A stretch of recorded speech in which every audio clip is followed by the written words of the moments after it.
Hey everybody and welcome back. Today I'm going to be doing a brief review of The Cursed. The Cursed is a movie that came out just like a couple weeks ago and I saw it last week and I've been meaning to review it for the past few days and I've had issues since then. So now I'm finally getting around to doing that. So The Cursed is a movie that takes place in late 1800s France. And the majority of the characters are British, if I remember correctly. And the story is about a family and the nearby settlement that is subsequently cursed by a Roma clan that was massacred by the village folk. So, as a result, everybody starts having nightmares about this field where the whole thing happened, and it just becomes very eerie very quick. There's a pretty graphic attack scene fairly early on, and from there, the movie just goes really creepy. I fully enjoyed the slow approach to this movie. I don't get to see this that often in mainstream theaters, so whenever I get to see a slower approach that does like a period piece very well, I'm happy. I don't really like period pieces, and I was pretty satisfied with this one, if I'm being honest. Um, I would say that the runtime was a little long, could have been trimmed a bit, but other than that, it was nearly perfect there. And I do have a bit of criticisms regarding characters as well as story beats, but I'll get to that in a second. First, I want to talk about some aspects of this movie that I did really like. I felt that the concept for this movie, if you haven't seen it yet, I would recommend just skipping until like near the end of this review. I'll put a timestamp right about maybe here and go see the ending of this review. Um, so if you're still with me, it means you've probably seen it or you don't care to see and you just want to hear me talk about this. So this is a werewolf movie, or a twist on the werewolf mythos, because it does something very different with how it presents itself.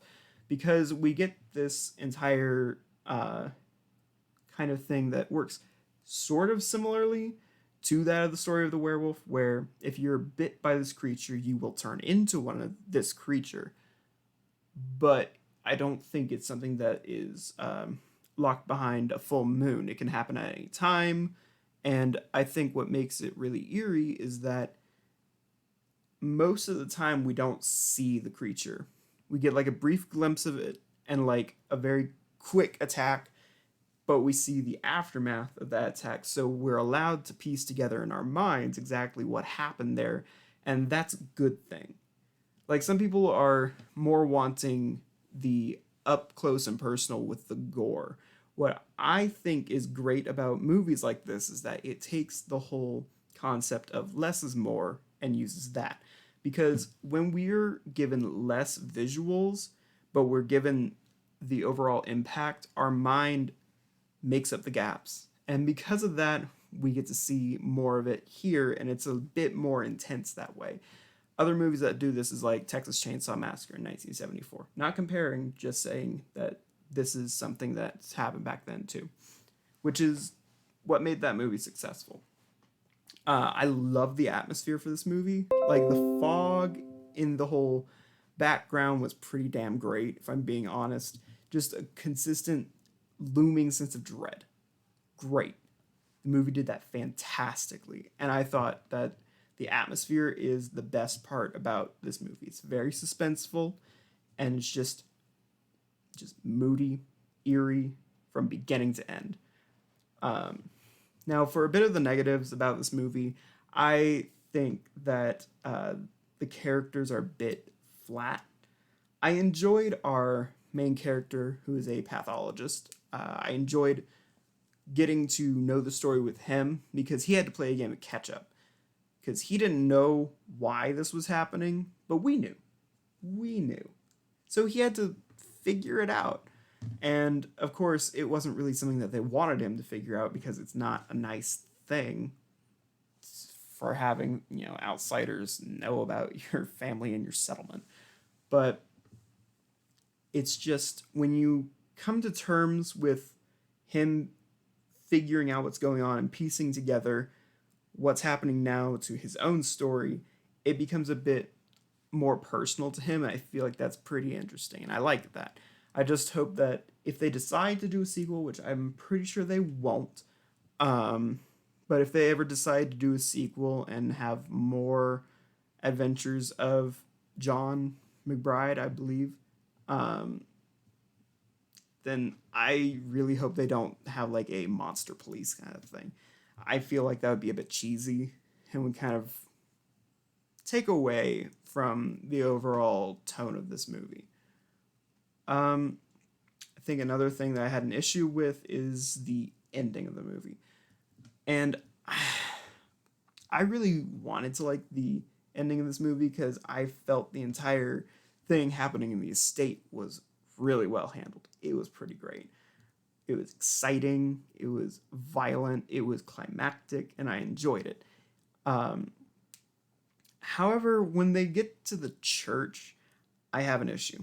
And this is something that I've also been working on when I do media, and that's trying to figure out how to get your resolution. Because it's very clear they had a specific cut idea what they wanted to do for the finale of this movie, but they didn't exactly know how to make a vehicle out of that. They didn't know how to get from point A to point B. They didn't know how to drive there.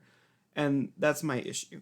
Once they get to the church, it's a question of how do we have this massacre? Because it's very clear they wanted to have this massacre set in this church. But the only way that they did that, the only way that they could really do that is to have one of their main characters do something very stupid. Something that I don't want to say goes against her character, but it's very stupid. And it's one of those decisions that I get it. In the moment, she was afraid. She wanted her child back, and she would do anything to have that child back, which involves letting the beast in to the church. But I also have an issue with that as well, because the beast started imitating that of the boy's voice. And until this moment, we had never gotten that before in this entire movie, which bothered me. Because it was like, oh, here's this detail about the character, how it works, how this beast works. But we're not going to use that until the very end. No, no, no.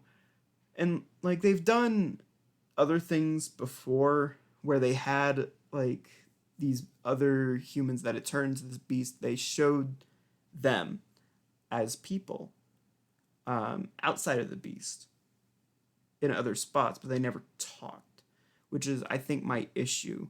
It's like, so how are we going to do this resolution here when you've not established that they can do this at any point throughout the entirety of this movie? So I took a bit of a point away from that. Did I have fun with the massacre? Of course. Like, it was really fun to watch. You can tell that that's the ending that they wanted to do. You can tell very, very easily that there are certain points in this movie that stood out like a clear vision, and that's what they wanted to do. And that's the one that I feel is the one that the writer wanted to do most. That's the ending they wanted. I just feel like there could have been a bit more time ironing out the wrinkles on that one, because they could have still done that entire massacre in the church, just not by sacrificing the intellectual levels of one of the other characters in order to do so. I didn't really like that. And it's what I'm trying to figure out with my own writing is how do I get character A into a situation they don't want to be in?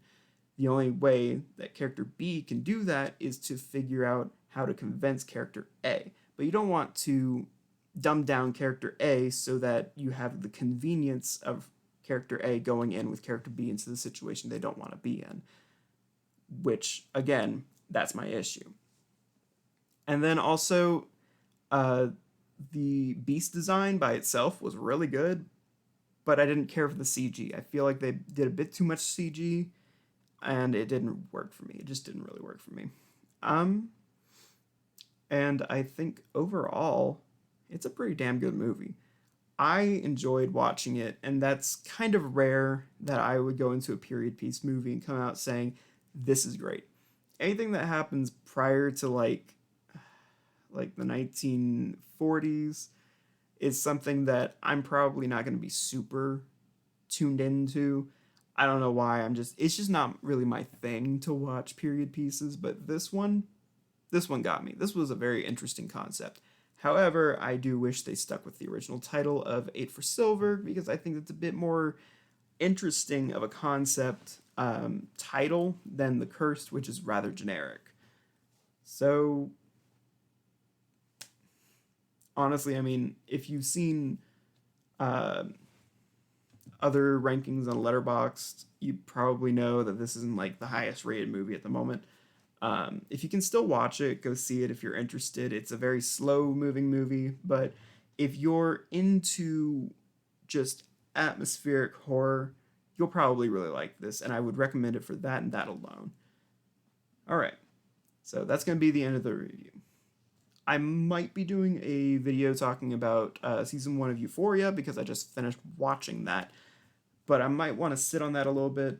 But if you see another video coming out soon with me wearing this shirt again, it's not because like you know, I'm just doing it in the same day because I really want to talk about Euphoria. Um, but that's gonna be that video sometime, and I really hope that you like this one. So like, comment, and subscribe, and be sure to come back for more reviews in the future. Till then, have a great day.